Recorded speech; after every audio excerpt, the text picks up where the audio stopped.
रास्ते कहाँ खत्म होते हैं जिंदगी के सफर में, मंजिल भी वही है जहाँ ख्वाहिशें थम जाए। मंजिल भी वही है जहाँ ख्वाहिशें थम जाए। नमस्कार दर्शकों, स्वागत है आपका एक बार फिर से एसी न्यूज में। दर्शकों, आज हमारी टीम पुनः पहुंच चुकी है सतलोक आश्रम बैतूल में। लगातार हमारी जो टीम है सतलोक आश्रम बैतूल की पूरी कवरेज कर रही है। जानकारी के मुताबिक यह बताया गया है कि यहाँ 4, 5, 6 को भव्य भंडारा, भव्य समागम का आयोजन किया जा रहा है, जिसकी तैयारी की कवरेज हमारी टीम लगातार आप सभी को दिखा रही है। एक खास एरिया, जैसे कि आपने बहुत सारे धार्मिक आयोजन देखे होंगे, उन्हीं धार्मिक आयोजनों में से यहाँ पर एक धार्मिक आयोजन किया जा रहा है यहाँ पर, जिसकी सजावट की जा रही है। मुख्य पंडाल की कवरेज आप सभी को यहाँ की सजावट के बारे में हम दिखाना चाहेंगे। फूलों से और रंग बिरंग की यहाँ पर लाइट्स लगाए गए हैं और बड़े बड़े जो बैनर पोस्टर भी यहाँ पर आप सभी देख रहे होंगे कैमरा के माध्यम से, यहाँ पर देखने को मिल रहा है कि कितना ही सुंदर नजारा, यहाँ का जो दृश्य है बहुत ही मनोरम हमें नजर आ रहा है। उसके बाद आप सभी देखेंगे कि आगे भी बहुत सारे यहाँ पर लाइट्स के द्वारा यहाँ पर सजाया गया है। उसके बाद और भी आगे चलते हैं तो एक से बढ़कर एक यहाँ पर हमें सजावट दिखाई दे रहे हैं। दर्शकों, जैसे कि आप मेरे पीछे में देख सकते हैं कि कुछ यहाँ पर स्टेज सजाए गए हैं। यहाँ पर हमें 2 स्टेज नजर आ रहे हैं, जिसमें लगातार जो तैयारियां हैं वो चल रही है। आप सभी देख सकते हैं कि जो महिलाएं हैं, जो बहन हैं, वो यहाँ पर तैयारी में जुटे हुए हैं और यहाँ जो 2 स्टेज बनाए हुए हैं के सजावट में लगे हुए हैं और भी यहाँ पर बहुत सारे कार्य निरंतर लगातार चल रहे हैं। दर्शकों, आप जैसे कि देख रहे हैं कि ये तैयारियां चल रही है, इसके बारे में हम जानेंगे कि ये तैयारी किस कारण से हो रही है। यहाँ पर जो स्टेज बनाया गया है उसके बारे में भी हम जानकारी लेंगे। तो आखिरकार इसका महत्व क्या है, क्यों इतनी सारी तैयारियां चल रही है, क्या कुछ होने वाला है और कितने दिनों से ये तैयारी में लगे हुए हैं, इनके बारे में हम पूरी जानकारी लेंगे। तो यहाँ पर हमारे साथ कुछ लोग हैं, जुड़े हुए हैं, उनसे हम बातचीत करते हैं। नमस्कार जी। सत्या बहन जी। क्या नाम है आपका? यामिनी दास से। कहाँ से हैं आप? बैतूल मध्य प्रदेश से। जैसे कि हम यहाँ पर देख रहे हैं कि 2 स्टेज यहाँ पर सजाए गए हैं, तो इसके बारे में हमारे दर्शकों को बताइए। देखिए, ये जो आपको यहाँ पर दिख रहा है, इसे हम दरबार साहब बोलते हैं। इन पर हम हमारी जो गरीबदास जी महाराज जी की जो वाणी है, जो वो पुस्तिका है, वो रखेंगे और उसका 3 दिवसीय अखंड पाठ करेंगे। जैसे हम दिव्य धर्म यज्ञ दिवस, ये जो है हमारा पर्व, वो मना रहे हैं, जो कि 4, 5 और 6 नवंबर, इन 3 दिवस में जो वाणी है उसका अखंड पाठ चलेगा। वो वाणी रुकेंगी नहीं, वो 3 दिनों तक कंटिन्यू चलते रहेगा।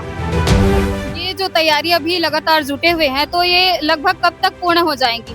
देखिए, ये बस वैसे तो हो ही गई है, बस थोड़ा और समय है, थोड़े समय में ये सब कुछ कंप्लीट हो जाएगा।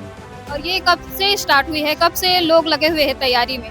वैसे तो सेवा में काफी समय से भक्त माइया सभी लोग लगे हुए हैं, लेकिन 1 तारीख से बहुत जोरों शोरों से तैयारियां चालू है। लेकिन यहाँ पर हम देख रहे हैं कि स्टेज 2 दिखाई दे रहे हैं, इसका क्या कारण है, क्यों 2 स्टेज यहाँ पर बनाए गए? देखिए, वैसे तो 1 रहता है, लेकिन 2 इसलिए बनाए हैं क्योंकि जब हमारी संगत ज्यादा हो जाती है तो सभी को सेवा का अवसर मिले। सभी की इच्छा रहती है कि हमें गरीबदास जी महाराज जी की वाणी पढ़ने का अवसर मिले, तो इसीलिए हमने 2 इसमें डिवाइड कर दिया, ताकि और भी जो संगत है उन्हें मौका मिल सके, वो वाणी पढ़ सके और अपने कर्म बना सके। और स्वच्छता के बारे में क्या कुछ बताना चाहेंगे? क्या कुछ स्वच्छता के बारे में यहाँ पर ध्यान दिया जाता है, उसके बारे में बताइए। देखिए, स्वच्छता का तो ऐसा है कि यहाँ पर हम बहुत ज्यादा हाइजीन मेंटेन करते हैं। अगर हमें वहाँ पर जाना भी है तो हम हमारे हैंड और पैरों को वॉश करके आएंगे या बाकायदा। अगर हम वॉशरूम भी जा रहे हैं तो वहाँ पर भी हम साबुन से अपने हाथ पैर बहुत अच्छे से धुलेंगे, पैर अच्छे से धुलेंगे। जब भी हम यहाँ पर सेवा करवाते हैं तो वहाँ से जितनी भी आत्माएं, भक्त आत्माएं हैं, वो सभी हाथ धुलकर आती है और यहाँ पर ग्रंथ रीडिंग की सेवा करती है। धन्यवाद। सच। जो महिलाएं थी उनके तरफ जो व्यवस्थाएं थी, जो साज सजावट थे, जो जुटे हुए थे, सेम वैसे ही यहाँ पर जो पुरुष वर्ग है उनके तरफ भी उसी तरह से सजावट का कार्य यहाँ पर चल रहा है। यहाँ भी हमें 2 स्टेज नजर आ रहा है। ऊपर में भी बड़ा सा बैनर लगा हुआ है, पोस्टर लगा हुआ है, जिसमें लिखा हुआ है 512वें दिव्य धर्म यज्ञ दिवस। मतलब जो यहाँ पर जो दिव्य धर्म यज्ञ दिवस का जो कार्यक्रम आयोजन किया गया है, उसमें जो है यहाँ कार्यक्रम जो होने वाले हैं उसकी तैयारी में भी यहाँ पर जो लोग हैं काफी जुटे हुए हैं। दर्शकों, सबसे पहले तो यहाँ की जो सजावट है, जो महिलाओं की तरफ जो सजावट किया गया था, सेम उसी तरह से आप देख सकते हैं मेरे सामने। जो पुरुष वर्ग है वो निरंतर लगे हुए हैं तन मन धन से सजावट में। तो इसके बारे में क्या कुछ महत्व है, कुछ लोग हमारे साथ जुड़े हुए हैं, इनसे बात करके जानेंगे कि क्या कुछ खास है, क्या कुछ महत्व है इस जगह का, इसके बारे में जानेंगे। नमस्कार सर। जी नमस्ते मैम। सर क्या नाम है आपका? हेमंत दास। सर कहाँ से आए हैं आप? बड़वानी जिले से। सर इस जगह के बारे में क्या कुछ महत्व है, इसके बारे में हमारे दर्शकों को बताइए। जी जैसे कि आप देख पा रहे हैं, सतलोक आश्रम बैतूल में आप हैं। यहाँ पर संत रामपाल जी महाराज जी के सानिध्य में 512वें अपने दिवस या दिव्य धर्म की दिवस, उसके उपलक्ष्य में विशाल भंडारा का आयोजन किया गया है। जो 600 वर्ष पहले कबीर परमात्मा जी धरती पर आए थे और जो उन्होंने विशाल भंडारा करवाया था, 18 लाख लोगों को उन्होंने भोजन करवाया था, मोहन भोजन 36 पकवान खिलाए थे।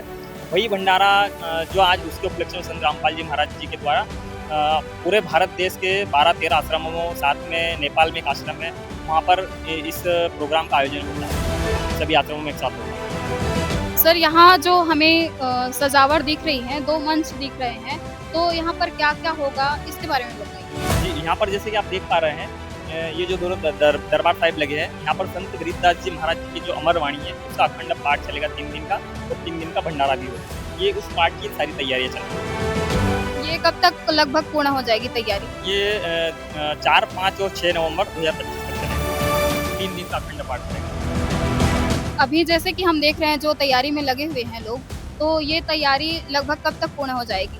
ये बस 1-2 घंटे में सारी तैयारी संपूर्ण हो जाएगी। कल से हमारा पाठ शुरू हो जाएगा। संत गरीबदास जी महाराज जी की जो वाणी होती है, उसका अमर वाणी का जो पाठ है वो कल से प्रारंभ हो जाएगा। सर स्वच्छता के बारे में बताइए, यहाँ स्वच्छता का किस प्रकार से ध्यान रखा जाता है? जी देखिए, आप स्वच्छता के बारे में अगर देखेंगे तो अभी तो क्या जैसे तैयारियां चल रही है, पर इसके बाद जो साफ सफाई होगी बिल्कुल एकदम क्लीन रहेगा सारी चीज़ें। और जो हमारे गुरु जी के स्वरूप आप देख पा रहे हैं, ये सारे स्वरूप हर 2 घंटे में साफ करते हैं हम लोग। हर 2 घंटे में यहाँ पे साफ सफाई होती है, झाड़ू लगती है, बढ़िया क्लीन होता सब कुछ। धन्यवाद सर। जी तो दर्शकों, ये रहा सतलोक आश्रम बैतूल के मुख्य जो पंडाल है उसकी तैयारी की एक झलक। तो बने रहिए हमारे साथ। धन्यवाद।